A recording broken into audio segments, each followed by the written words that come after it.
Hey, what's going on? This is Sports Truth. I'm your host, Jordan Harris.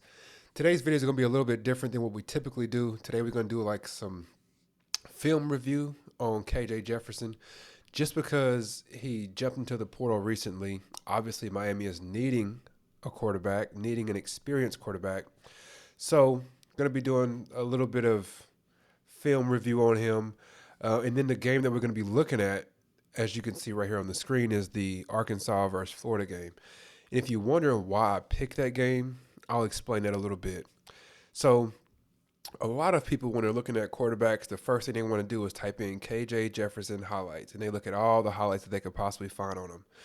I don't really like doing that, mainly because if I wanted to make a highlight tape on Tyler Van Dyke, I could make one good enough for Alabama to wonder how they missed on this dude. You know what I'm saying? A highlight tape is exactly that. It's nothing but the highlights. It removes all the negative stuff. So what I typically do is I put the video on 0.75 because I want to see everything slower motion so I can really look at what's going on in the entire play.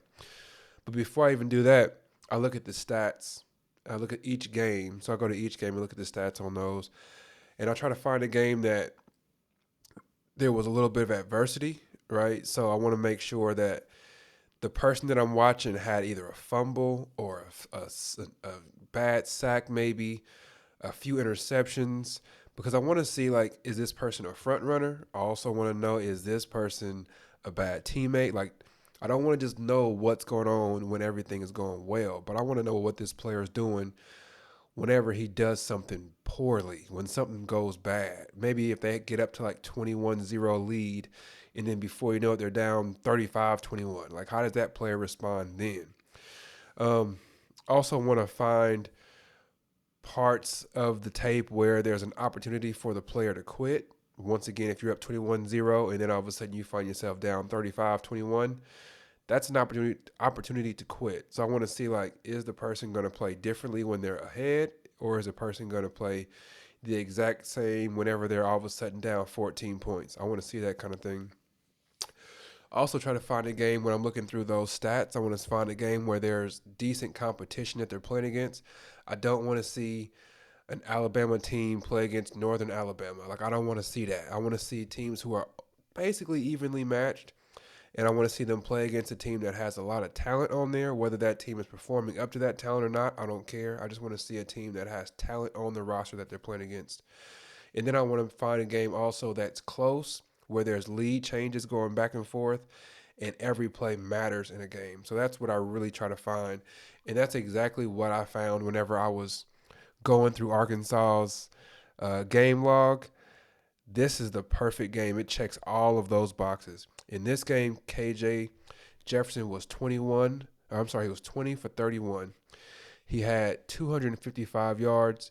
Then he had two touchdowns and he threw one interception. So that one interception is so he threw for a good amount of yards. His completion percentage was pretty decent, pretty good. He had two touchdowns. It was a close game. It was a high scoring game. And then also he had that one interception. There was also some lead changes. So I was like, I want to see how this dude plays throughout this whole game. I want to see what his demeanor is like, all of that. So let's just start going through each of these plays. I'm going to skip through every play that does not involve KJ Jefferson just to get that out there. All right. So let's go ahead and get started then. So the very first play got KJ Jefferson lined up as a running back, actually. He gets the handoff. Quick, easy pitch and catch there. This is more of something that you would give the coach, or I guess the offensive coordinator, a pat on the back rather than the quarterback, because this was such an easy play. It's almost impossible to miss that, especially if you're a D1 quarterback. You shouldn't miss that, right? So here's the next play I want to look at, and we'll let this play all the way through. So this is just a quick little swing pass to the running back out of the backfield. I want to rewind that because it's something that I really wouldn't say it's super impressive, but it's something that I do want to actually speak on at least. So this is KJ Jefferson over here. What I like about this is that he has the awareness to know where the pressure is coming from. He looks directly at the pressure, and a lot of times if there's pressure coming from your left, that means there's a defender that's missing from that side. So he looks over there to see where that defender was, and then sees that he has a wide open running back coming out the backfield, wide open touchdown. And then he was actually able to, and I know this is a lot of people going to say, well, that should be simple. But to be able to avoid that pass rush and keep him from batting the ball down, when you're 6'3", like KJ Jefferson is, it makes it a lot easier to be able to throw over those defenders. So that's a plus that a lot of people would overlook. But so often we see balls get batted down and it drives me crazy. It's just part of the game, but it drives me crazy. So let's find out what the next play is on this from KJ Jefferson here. Florida State ruled the ball in the first half. You'll probably notice that whenever we're going through this because they seem like they owned the time of possession in the first half. It's pretty one-sided in that aspect. So let's just find out where the next KJ Jefferson play is. And I believe it's an actual handoff, and then we'll go to the play after that. Yeah, here we go. So this is just a run play to the right. So we'll skip past this because none of us really are here to see Arkansas running the ball, right? So the next play that's coming up here, this is going to be a KJ Jefferson throw. We'll go over that pretty extensively here. So in the shotgun, almost every play that Arkansas ran last year was from the shotgun. You'll see him roll out, throw the ball about 50 yards on the run, a little off balance, and then he throws an interception. So a few things to note on this play. We'll rewind this and start it from the beginning of this play, and then I'll pause it and we'll go over a few different things. So you'll see KJ lined up here in the shotgun. He's got one receiver up top. This corner is going to bail on this play. He's just going to take off, that corner up there. He's going to take off on a quarterback blitz. You'll notice that KJ, he looks over to his left right here. So he looks over, makes eye contact with this corner that's running straight at him, makes eye contact with him. And instead of stepping up in the pocket, which you would probably prefer him to do, especially since it's 3rd and 4, he bails, takes off running to the right. Not something that you love to see, but yeah, takes off to the right, running away from him. One of the reasons that he took off might be because his offensive line struggled like crazy all year, struggled like crazy during this game. You'll see number 72 here up top on the left here. Totally whiffs on this cornerback that's coming around. Totally whiffs on him. Just didn't even get a hand on him. So maybe that's part of why he took off running like that. Because he's like, yeah, there's no way that this dude's going to be able to get out here to this corner on this cornerback blitz. So the fact that he's able to throw the ball about 50 yards off balance on the run is pretty impressive. Another thing to note is with this being 3rd and 4, that is almost like a punt. A pretty good punt, actually, because the ball ends up going out of bounds at like the 8-yard line or so.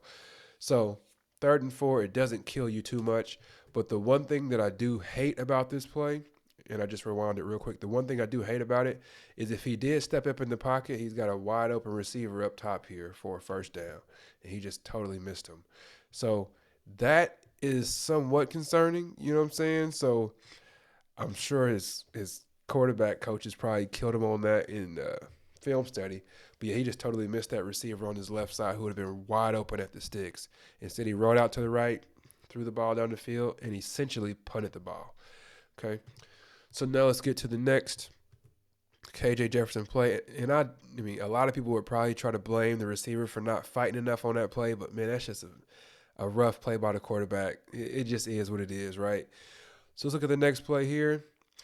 KJ drops back, looks to the left, steps forward, tries to make a quick move in the pocket, and couldn't do anything about that, man. All of his receivers are running deep routes on this. It's 3rd and 10. They're all going deep down the field. And once again, 72 totally whiffs. If you look at 72 on the left here and you look at the running back, they both missed from the very jump of this snap, which is crazy frustrating if you're the quarterback or the offensive coordinator. Totally missed. So then he's got somebody on his back. Nobody's even, I mean, the receivers look like they hadn't even gotten their heads turned around before Jefferson sacked on that play. Can't do a whole lot on that. All the pressure came from the left. KJ did what was he supposed to do, which is step up into the pocket. But since your left tackle is missing so bad on that, like, you can't really do much on it, man. That dude was wide open chase on that. Wide open chase. So next play, handoff, or I should say a play action play there. And as you see, and this offensive line is struggling. If he were to go to Miami, his offensive line would be much better than this. But it seems like they just got overwhelmed from the jump on this play. Nothing you can really do or say about that play. 3rd and 12. Once again, pressure up the mid, like not even up the middle, but all around him, and he figures out a way to hit this pass 30-something yards down the field and put that right on the money. I guess it was about 40 or 50 yards pass, actually. So what's really impressive on this is that it's play action. He's got a wide open runner down here coming from his left side. So what he's supposed to do on this play, he's supposed to step up into the pocket, which he does right there, a nice little step up.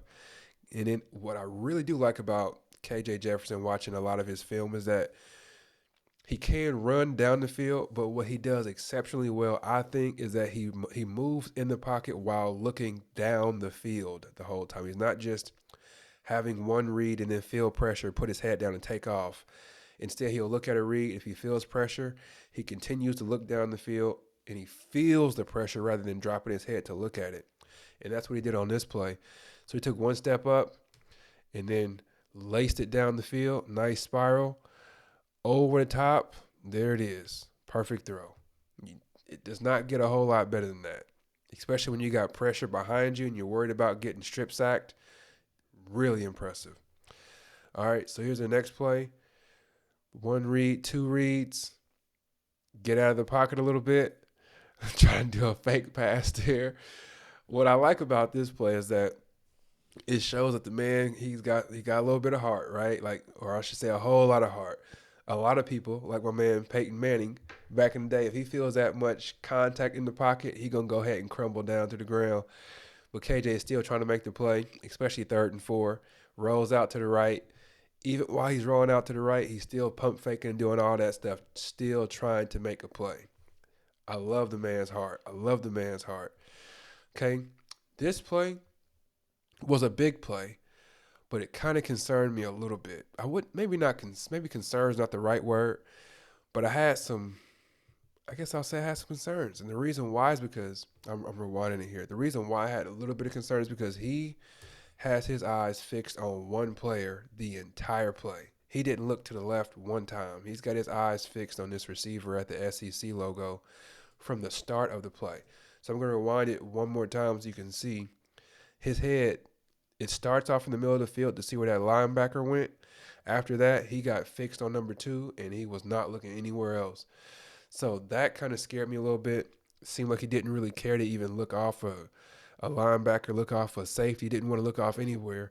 He knew where he was going with it, and he just stayed on that. Kind of scary because that gets you in trouble more than it helps you, obviously. But I guess that's part of what it is. Here, pump fake, gets caught from behind because, once again, his tackle didn't whiff, but he just about whiffed. Like right there, gone. 72 moves like his feet are in cement blocks. Like he can't move his feet. It's rough to see. People go right around him. It happened quite a bit. He got owned in this game. It's unfortunate. So KJ is trying to make a play. Pump fake, looked like it was a sluggo. So it was a pump fake and go. And before the play even developed, strip sack. It's unfortunate, man. If the play is drawn up to be a pump fake deep pass like that, you got to run the play, right? And that's what KJ was doing before the play even developed. He got strip sacked. So can't blame him too much on that. It's just part of the game, man. So here, quick handoff, so we'll go past that because we're not here for the running back. We're here to see what the quarterback got, right? Okay, so let's look at this play here. Drop back, looked at multiple options, and then took off because he felt the pressure. I like the fact that he's able to get around this defensive back right here, get out of bounds. Let's rewind this play, look at it from the beginning. So he's got quite a bit of pressure. He had 5 blockers, and he's got 1, 2, 3, 4, 5 people coming at him. And he looked at a couple different reads and got right out of there. And that's what I think you need to do, especially if your offensive line is getting killed all game like theirs was. Make a couple reads, man, and if you don't see anything, get down the field. At this point, you can see Florida's made a pretty decent comeback. They were up. Arkansas was up a couple scores. Now Florida's only down by 3. So the game's getting pretty tight here. And then you'll see Arkansas fumbles, and Florida ends up recovering the ball. And this is part of the game that I really liked to see. I wanted to see if KJ Jefferson was going to quit. I wanted to see if he would have any type of Vince Young against USC, a little bit of that mentality. I just wanted to see how he responded to this because they built a decent lead, and then things just started falling apart all around him. So I was like, I wonder how he's going to respond to this. That was my thoughts when I watched this. But he actually responded as if he had a little bit of Cam Newton in him. He responded as if he had a little bit of Vince Young against USC in that championship game. So the reason why I say that is because he stopped just looking to pass and getting sacked. And he started putting his head down and doing stuff like that. You know what I'm saying? Like he's like, I'm going to get every first down that I can, whether it's with throw or if I got to just put my head down and make it happen myself. And that's what he started doing. 3rd and 3, looking at reads, get off me. I'm going to get this first down. 3rd and 3, boom. Let me get 5 or 6 more yards on that. I want to rewind these plays real quick, man, because I love this in a football player. It's not just about throwing the ball down the field. It's not just about my receivers aren't getting open. It's not just about my running back is fumbling the ball. From time to time, you just got to go make a play. And that's what it seems like Jefferson does from time to time, especially whenever your team is all of a sudden, instead of being up 2 scores, you're in the 4th quarter with 6.5 minutes left and you down 3 now. It's time to go make some plays. And that's what he started doing towards the end of the game. He showed me he was more Vince Young than he was Zach Wilson. You know what I'm saying? Like, we see all kind of front runners in the NFL, all kind of front runners in college football. He seems like he's not that. But I love to see this draw here. This, not a draw, but it's actually a read option. I love to see a quarterback that can have read options, like design run plays. I love to see that. A quarterback that can throw it if he needs to, but then they also have the ability to have plays called for them. And as you see here, this is from the 25-yard line. He got a fake handoff to the right, takes it to the left, runs through an arm tackle, and runs all the way to the end zone. The dude is pretty like he's really big, but he's pretty fast. He can run around people. I like that quite a bit about him. So now we're getting to the 4th quarter here, a little deeper into the 4th quarter, about 3 minutes left. I don't think Arkansas ends up getting the ball back here. It's like they get the ball and then they end up kneeling, if I remember. Okay, I'm wrong. Here we go. So they end up running the ball almost all the way down the field, and then they get a field goal. Spoiler alert. Sorry, fellas. Or ladies, if you're watching. Okay, so they just get a field goal here to tie it up to go into overtime. So let's go ahead and skip through everything here, and we'll go to the next Arkansas play.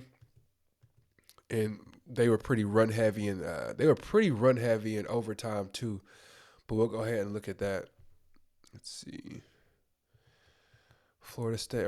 Florida State. God bless me. So Florida ends up going down here and getting a field goal. First possession in overtime.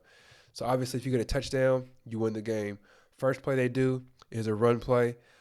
Design run right up the middle, and he running through people. 1st and 20, running through people. Went and got 20. You know what I'm saying? Like, that's really impressive. That play right there is super impressive to me. For your coach to be like, okay, the pass is not working too well in the second half. It might not work well in overtime. So we're going to start off 1st and 20. We're going to get the ball to our best player. We're going to do a read option to the right, keep the ball, run right up the middle, and go get 20. And if you got a defender, get off of me. Walk number 14 right to the first down stick. That's the quarterback. That's not the tight end. That's not the fullback. That's the quarterback doing that. Super impressive. Okay, we run the ball here, get to the 4-yard line, and this is the game-winning throw right here. So this is a read option, pass option on there. So he's got the option to either hand it off to the running back or pull it back and throw it to the receiver. He pulled it back, threw it to the receiver. Not in a super tight window, but the window, it is impressive that he's able to throw it around number 17 there. You see number 17 standing right here as the linebacker creeping up, thinking that it's going to be a run play. And then he sees that 5 doesn't have it. He sees that number 1 is stepping backwards instead of running forward. So he's like, oh, it's a pass. So what does he do? Takes a step to the side, and tries to read number 1's eyes. Number 17 is trying to read one's eyes, but he's missing it. So he's going to the left a little bit, and then he jumps, tries to knock it down, and one throws it right around him into this window. Another thing that I love about this, instead of throwing it at his chest, he throws it low and away from the corner, right? So he throws it low. If the ball gets tipped, it's just going to hit the dirt. If you know what I'm saying? So that's really impressive. If there's a safety coming from the other side of the field, the safety is not going to be able to hit your receiver because it's so low that the receiver's got to go down, catch the ball, protect himself. So low, away from the corner, touchdown, game over, bye bye. So that pretty much ends the film study. I guess we'll call it film study, right? Ends the film study about KJ Jefferson, but I think the dude is super impressive. I know Cam Ward has been in the mouth. Well, whoa, I don't want to say in the mouths of a lot of people. Yikes. Cam Ward, we've been talking about Cam Ward a whole lot. All the Miami fans, since we need a quarterback, or since we're looking to upgrade our quarterback room. Cam Ward has been the person everybody's been talking about, everybody's been hoping for. But this KJ Jefferson dude, I'm kind of feeling like he might be even better.